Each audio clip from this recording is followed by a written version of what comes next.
America ने चीन को इंतबा दिया है कि जंग में रूस की मदद न करे चीन। अमेरिका और चीन के बीच 7 घंटे की बातचीत हुई। इस हवाले से रूस को फौजी और इक़्तिसादी मदद दे सकता है चीन, और इसी इम्कान को देखते हुए अमेरिका ने चीन को इंतबा दिया है कि वो रूस की मदद ना करे।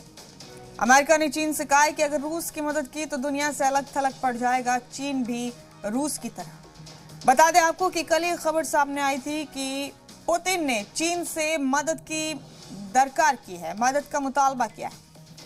पुतिन ने चीन से इक़्तिसादी मदद के साथ साथ फौजी मदद का भी मुतालबा किया है, और इसी के चलते अमेरिका ने अब चीन को इंतबा दिया है कि अगर रूस की मदद की तो ये चीन के हक में अच्छा नहीं होगा, वो भी दुनिया से अलग थलग पड़ जाएगा। इस मामले को लेकर रशिया और अमेरिका की कशीदगी पूरी दुनिया को मालूम है, और इसी के चलते अमेरिका और चाइना के बीच ये 7 घंटे की बातचीत हुई है, जिसमें अमेरिका ने चीन को इंतबा दिया है कि अगर चीन ने रूस की किसी भी किस्म की मदद की तो चीन भी रूस की तरह दुनिया से अलग थलग पड़ जाएगा।